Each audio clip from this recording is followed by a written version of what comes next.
let's talk about the largest reptile in the world. Who knows what that is? What do you think? A crocodile? So not a crocodile. No, not an alligator. It is a species of turtle, yes. Anyone want to guess? It's huge, and sometimes it comes in our waters here. We actually nickname it at the aquarium the Volkswagen, because they can be over 400 pounds. They are pretty big and pretty heavy. This is the leatherback sea turtle. So these guys are a black sea turtle with these white variations all over their body, and they casually come into our waters here. They like the salinity of the water all the way down there. And we'll talk about the difference of the freshwater and saltwater meeting in a little while.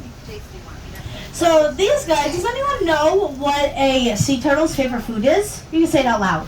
Jellyfish. Jellyfish, exactly. So jellyfish are a sea turtle's favorite snack. Unfortunately, there's a lot of things that look like jellyfish in the water that is not. So sometimes you will find maybe a plastic bag that we get from the supermarket, or even just a cup floating in the water. That in the water, causing it to move, will look like a living animal. These sea turtles are like, oh yeah, that's the biggest jellyfish I've ever seen, I'm gonna go for it. And unfortunately, it will get stuck up in their belly, making it way harder to digest food, and they won't be able to be healthy. Unfortunately, that happens a lot here on Long Island, but that's why we have our Marine Rescue Center. Have you guys went there inside the aquarium yet? So our Marine Rescue Center, we like to take in injured animals, and we'll try to help them feel better as much as we can.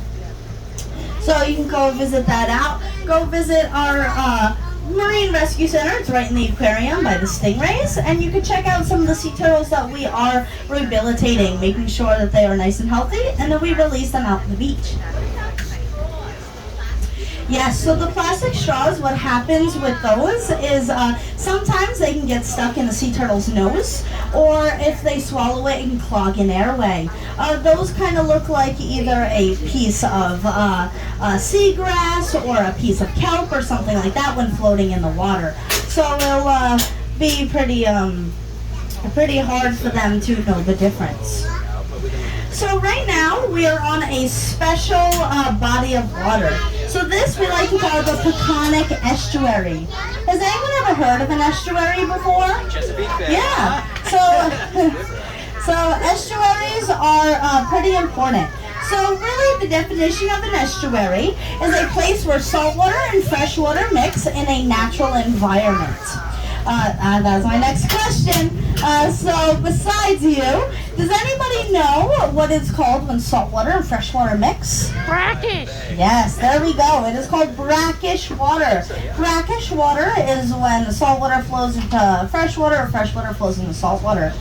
Here on Long Island, we have the freshwater pulling in from the Peconic, emptying out in our ocean further this way.